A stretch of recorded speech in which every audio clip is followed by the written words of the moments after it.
Good morning, સ્વાગત છે exam today પર 6 ઓગસ્ટ 2026 દિલ્હી કરંટ અફેર. છેલ્લે સુધી વિડીયો સાથે બની રહેજો. કરંટ અફેર્સ ઇમ્પોર્ટન્ટ ટોપિક છે, દરેક એક્ઝામમાં પ્રશ્ન પૂછવામાં આવે છે. ટોપિક પર આવીએ. ક્વેશ્ચન નંબર 1 છે, હાલમાં આંતરરાષ્ટ્રીય ટ્રાફિક લાઇટ દિવસ ક્યારે ઉજવવામાં આવ્યો? મિત્રો, નીચે ટેલિગ્રામની લિંક આપેલી છે, ટેલિગ્રામમાં જોડાઈ જજો, ત્યાં હું પીડીએફ આપું છું.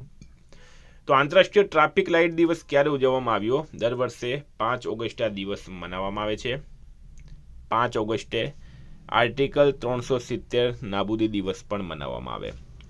જમ્મુ કાશ્મીરમાં જે 370 આર્ટિકલ લાગુ હતું એને નાબૂદ કરવામાં આવ્યું હતું 5 ઓગસ્ટના રોજ. અને જમ્મુ કાશ્મીરના બે ભાગ પડ્યા, એક લદ્દાખ અને બીજું જમ્મુ કાશ્મીર, બંનેને કેન્દ્ર શાસિત પ્રદેશ બનાવવામાં આવ્યા હતા. તો આ બે દિવસ તમારે ઇમ્પોર્ટન્ટ યાદ રાખવાના છે. હાલમાં કોણે સૌથી ઝડપી 9.15 સેકન્ડ અંગ્રેજી મૂળાક્ષરો એટલે કે એ થી ઝેડ સુધી લખવાનો ઇન્ટરનેશનલ બુક ઓફ રેકોર્ડ્સનો રેકોર્ડ બનાવ્યો છે? તો રાઈટ આન્સર છે આમાં રવિકુમાર. રવિકુમાર જે છે એમણે ABCD સુધી ખાલી 9.15 સેકન્ડના ટાઈમમાં લખીને નવો રેકોર્ડ બનાવ્યો. હાલમાં કે જમુના રાનીનું નિધન થયું છે, તેઓ કોણ હતી? તો મિત્રો, પ્રખ્યાત ગાયિકા હતી કે જમુના રાની. હાલમાં એમનું નિધન થયું છે, આપણે એમને શ્રદ્ધાંજલિ આપીએ. ગુજરાત રાજ્ય સરકારના બોર્ડ કોર્પોરેશનને 2 હેક્ટર સુધીની જમીન ફાળવણી માટે કલેક્ટરશ્રીની નવી નાણાકીય સત્તા મર્યાદા કેટલી કરવામાં આવી છે? તો રાઈટ આન્સર છે મિત્રો 50 લાખ રૂપિયા. રાજ્ય સરકાર બોર્ડ કોર્પોરેશન સત્તા મર્યાદા 15 લાખથી વધારીને 1 કરોડ કરાઈ છે. 50 લાખ નહીં પણ 1 કરોડ 1 કરોડ કરવામાં આવી છે. 1 કરોડ કરાઈ. કેન્દ્ર સરકારના વિભાગો 1 હેક્ટર સુધી સત્તા મર્યાદા 15 લાખથી વધારીને રૂપિયા 50 લાખ કરાઈ. રહેણાંક હેતુ સરકારી કર્મચારી વ્યક્તિગત સત્તા મર્યાદા 1 લાખથી વધારીને 20 લાખ કરાઈ. સહકારી ગૃહ નિર્માણ મંડળીઓ સત્તા મર્યાદા 6 લાખથી વધારીને 50 લાખ કરાઈ. વ્યાપારિક હેતુ હરાજીથી સત્તા મર્યાદા 1 લાખથી વધારીને 5 લાખ કરવામાં આવી છે.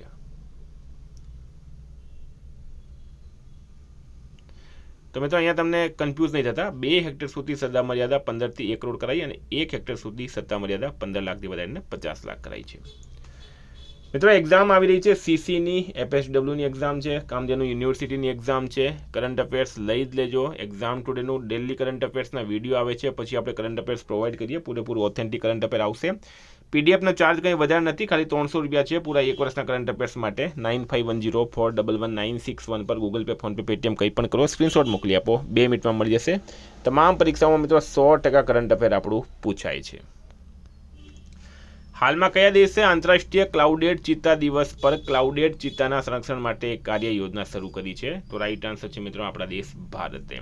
4 ઓગસ્ટ 2026ના રોજ આંતરરાષ્ટ્રીય ક્લાઉડેડ ચિત્તા દિવસ મનાવવામાં આવ્યો હતો. શરૂઆત કરનાર છે ભારતનું પર્યાવરણ, વન અને જળવાયુ પરિવર્તન મંત્રાલય. મુખ્ય ઉદ્દેશ્ય છે ઉત્તર પૂર્વ ભારતના 14 પ્રાથમિક લેન્ડસ્કેપમાં ક્લાઉડેડ ચિત્તાના આવાસનું સંરક્ષણ કરવાનું, વૈજ્ઞાનિક મોનિટરિંગ કરવાનું, વન જોડાણ, શિકાર વિરોધી પગલાં અને સ્થાનિક સમુદાયની ભાગીદારીને મજબૂત બનાવવી. હાલમાં કઈ બેંકે max for senior savings account શરૂ કર્યું છે? તો એ કર્યું છે HDFC બેંકે. HDFC બેંકે max for seniors saving account શરૂ કર્યું. HDFC housing development financial corporation, બરાબર. વરિષ્ઠ નાગરિકો માટે મેક્સ ફોર સિનિયર્સ બચત ખાતું શરૂ કર્યું. આ ખાતું સાયબર વીમા કવર, ડોર સ્ટેપ બેન્કિંગ અને ફિક્સ્ડ ડિપોઝિટ પર વધારાનું વ્યાજ જેવી સુવિધાઓ પ્રદાન કરે છે. હાલમાં ઈરાનમાં ભારતના રાજદૂત તરીકે કોની નિમણૂક કરવામાં આવી? ઈરાનમાં ભારતના રાજદૂત, રાઈટ આન્સર છે મિત્રો વિશ્વેશ નેગી.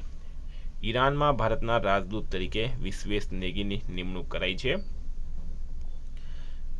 તો મિત્રો, પરીક્ષા સુધારા માટે નંદન નીલેકણીના નેતૃત્વમાં એક ઉચ્ચ સ્તરીય ટાસ્ક ફોર્સની રચના કરાઈ. નિર્મલ જૈન દિલ્હી લઘુમતી આયોગના અધ્યક્ષ બન્યા છે. સત્યપાલ કુમારને ફાઇનાન્શિયલ ઇન્ટેલિજન્સ યુનિટના નવા ડાયરેક્ટર બનાવવામાં આવ્યા. મેક્સિકોમાં ભારતના આગામી રાજદૂત તરીકે નગુલખામ જાથોમ ગંગટેની નિમણૂક કરવામાં આવી. દિલ્હી મહિલા આયોગના અધ્યક્ષ તરીકે લતા ગુપ્તાની નિમણૂક કરાઈ. ટીકે અનિલ કુમારને શાળા શિક્ષણ અને સાક્ષરતા વિભાગના સચિવ બનાવવામાં આવ્યા. કેશવ ચંદ્રાએ ખાણ મંત્રાલયના સચિવ તરીકે કાર્યભાર સંભાળ્યો. વિશ્વનાથન આનંદે આંતરરાષ્ટ્રીય ચેસ ફેડરેશનના વચગાળાના પ્રમુખ બન્યા છે. ભારતનો પ્રથમ ઉદ્યોગ academia nuclear technology orientation programme અનુજ્ઞાન કઈ સંસ્થામાં શરૂ કરવામાં આવ્યું છે? તો IIT હૈદરાબાદ ખાતે. ઉદ્યોગ academia nuclear technology orientation programme અનુજ્ઞાનનો પ્રારંભ Indian institute of technology Hyderabad ખાતે કરવામાં આવ્યો. આ કાર્યક્રમ ક્રિમ્સન એનર્જી એક્સપર્ટ્સ પ્રાઇવેટ લિમિટેડના સહયોગથી શરૂ કરાયો છે. હાલમાં સૌથી વધુ મૃતક અંગદાતાઓ માટે શ્રેષ્ઠ રાજ્યનો રાષ્ટ્રીય પુરસ્કાર કોને એનાયત કરવામાં આવ્યો? તો એ તમિલનાડુને મળ્યો છે. સૌથી વધુ મૃતક અંગદાતા એટલે કે ડિસીસ્ડ ઓર્ગન ડોનેશન માટે શ્રેષ્ઠ રાજ્યનો રાષ્ટ્રીય પુરસ્કાર તમિલનાડુ રાજ્યને આપવામાં આવ્યો. તમિલનાડુ 2025 દરમિયાન રાજ્યમાં 266 મૃતક અંગદાતાઓ પાસેથી 1476 અંગો અને ટિશ્યુ પ્રાપ્ત થયા હતા. આ સિદ્ધિ બદલ તમિલનાડુને સતત 10મી વખત આ રાષ્ટ્રીય પુરસ્કાર મળ્યો છે. કેપિટલ છે ચેન્નઈ, સીએમ છે જોસેફ વિજય, રાજ્યપાલ છે રાજેન્દ્ર આર્લેકર. હાલમાં ગુજરાતના માંજલપુર વિધાનસભાની પેટા ચૂંટણીમાં કઈ પાર્ટીનો વિજય થયો? તો મિત્રો ભારતીય જનતા પાર્ટીનો. અત્યારે તમને બધાને ખ્યાલ હશે 3 રાજ્યમાં પેટા ચૂંટણી હતી, બરાબર. એમાં ગુજરાતની માંજલપુરમાં સતીશ પટેલ વિજેતા થયા છે. બાંકીપુર બિહારમાં પ્રશાંત કિશોર જનસુરાજ પાર્ટીના સંસ્થાપક તેઓ વિજય થયા છે. દતિયા મધ્યપ્રદેશમાં ઘનશ્યામસિંહ કોંગ્રેસના વિજય થયા છે. વંદે માતરમના અપમાન પર કેટલા વર્ષની સજાની જોગવાઈ કરાઈ? તો રાઈટ આન્સર છે મિત્રો 3 વર્ષની. સંસદે prevention of insult to national honour amendment bill 2026 પસાર કર્યો, જેના દ્વારા રાષ્ટ્રગીત વંદે માતરમ અને રાષ્ટ્રગાન જેટલું જ કાનૂની રક્ષણ આપવામાં આવ્યું છે. પ્રથમ ગુના માટે વધુમાં વધુ 3 વર્ષની કેદ, બીજા અને ત્યારબાદના ગુના માટે ઓછામાં ઓછી 1 વર્ષની કેદ. કયા દેશે લિન્ડસે ગ્રેહામ સેંક્શનિંગ રશિયા અને ઈરાન એક્ટને આગળ વધારવા માટે મતદાન કર્યું? લિન્ડસે ગ્રેહામ સેંક્શનિંગ રશિયા અને ઈરાન એક્ટ. રાઈટ આન્સર છે મિત્રો America. USA સિનેટે Lindsay Graham સેંક્શનિંગ Russia અને ઈરાન એક્ટનું આગળ વધારવા માટે મતદાન કર્યું. આ બિલમાં રશિયા પાસેથી તેલ ખરીદતા દેશો પર 100% સુધીના ટેરિફ લાદવાનો પ્રસ્તાવ છે. ભારત તેની તેલ જરૂરિયાતોના 40%થી વધુ રશિયા પાસેથી મેળવે છે અને તેથી આ પગલું ભારતની ઉર્જા સુરક્ષા પર અર્થતંત્રને અસર કરશે. કોમનવેલ્થ ગેમ્સ 2026માં ભારત કયા સ્થાને રહ્યું? તો ભારત રહ્યું છે મિત્રો 4થા સ્થાને. સંપૂર્ણ માહિતી મિત્રો કોમનવેલ્થની આપણે અલગથી વિડીયો બનાવ્યો છે, બરાબર. વિડીયો તમને નીચે ટેલિગ્રામમાં મળી જશે. ટેલિગ્રામની લિંક નીચે ડિસ્ક્રિપ્શનમાં આપી છે, જોડાઈ જજો. કુલ 13 ગોલ્ડ ભારતે જીત્યા, સિલ્વર 17, બ્રોન્ઝ 9, કુલ પદકો 39. મેડલ ટેલીમાં 4થું સ્થાન છે અને બોક્સિંગમાં ભારતે ઐતિહાસિક 7 ગોલ્ડ મેડલ ફર્સ્ટ ટાઈમ જીત્યા. એક મિત્રો ઇમ્પોર્ટન્ટ પ્રશ્ન જે છે એ છે દિલીપ મહાડુ ગામિત એ કોમનવેલ્થ ગેમ્સ 2026માં ગોલ્ડ મેડલ જીત્યો. તેમણે પુરુષો 100 મીટર T47 પેરા એથ્લેટિક્સ સ્પર્ધામાં 10.71 સેકન્ડના નવા ગેમ્સ રેકોર્ડ સાથે ગોલ્ડ જીત્યો હતો. તેઓ કોમનવેલ્થ ગેમ્સમાં ગોલ્ડ જીતનાર પ્રથમ ભારતીય પુરુષ પેરા એથ્લીટ બન્યા. વેરી વેરી વેરી ઇમ્પોર્ટન્ટ, સ્ટારમાં કરજો. 22મી કોમનવેલ્થ ટેબલ ટેનિસ ચેમ્પિયનશિપમાં પુરુષોનો સિંગલ્સનો ગોલ્ડ મેડલ કોણે જીત્યો? તો અંકુર ભટ્ટાચાર્ય, બરાબર. અને આનું આયોજન ક્યાં થયું છે મિત્રો? ન્યૂ દિલ્હી ખાતે થયું છે અને ભારતે આ ચેમ્પિયનશિપમાં અનેક ગોલ્ડ મેડલ જીતીને શાનદાર પ્રદર્શન કર્યું. હાલમાં કોસ્પર વિક્રમ સારાભાઈ મેડલ જીતનાર પ્રથમ ભારતીય મહિલા કોણ બની? અન્નપૂર્ણા સુબ્રમણ્યમ.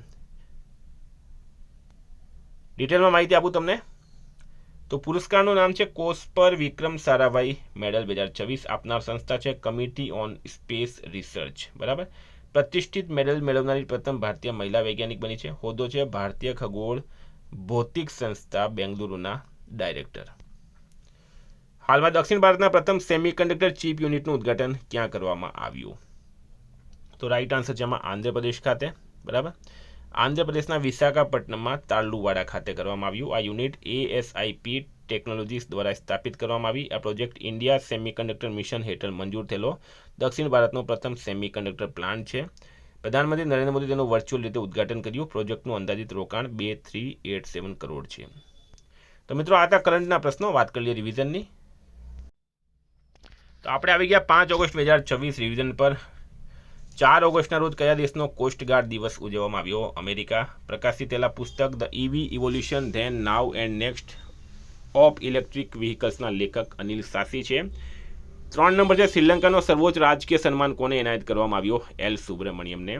4 નંબર છે ડિજિટલ સર્વગ્રાહી પ્રગતિ પત્રક અમલમાં મૂકનાર દેશનું પ્રથમ રાજ્ય ગુજરાત બન્યું. હાલમાં 135મી ડુરન્ડ કપ ફૂટબોલ ટુર્નામેન્ટનું ઉદ્ઘાટન ક્યાં થયું? કોલકાતામાં.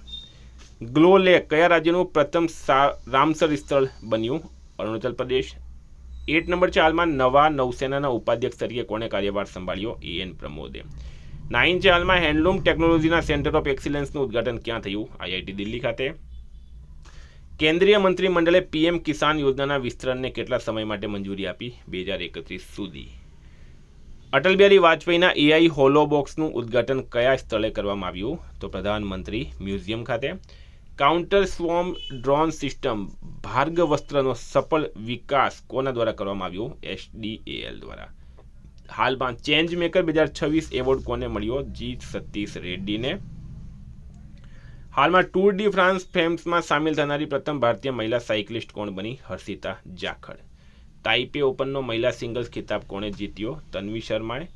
ઇન્ડિગોના CEO તરીકે કોણે કાર્યભાર સંભાળ્યો? Wiley walls. નશામુક્ત યુવા અભિયાન કેટલા સપ્તાહ માટે ચલાવવામાં આવશે? 100 સપ્તાહ. મિત્રો, ગઈકાલે પ્રશ્ન પૂછાયું, ફ્રેન્ક બરેશીનું 66 વર્ષની ઉંમરે નિધન થયું, તેઓ કઈ રમત સાથે સંકળાયેલા હતા? ફૂટબોલ રાઇટ આન્સર હતું. આજનો પ્રશ્ન છે, રાષ્ટ્રપતિ દ્રૌપદી મુર્મુએ હાલમાં જગતગુરુ કૃપાલુ યુનિવર્સિટીનું ઉદ્ઘાટન ક્યાં કર્યું? એનો જવાબ તમારે કમેન્ટ બોક્સમાં જણાવવાનું. મિત્રો, નીચે લિંક આપેલી છે, ટેલિગ્રામમાં જરૂરથી જોડાઈ જજો. PDF માટે 9510411961 પર મેસેજ કરો. Thank you. ફરી મળીશું. જય હિન્દ, જય ભારત.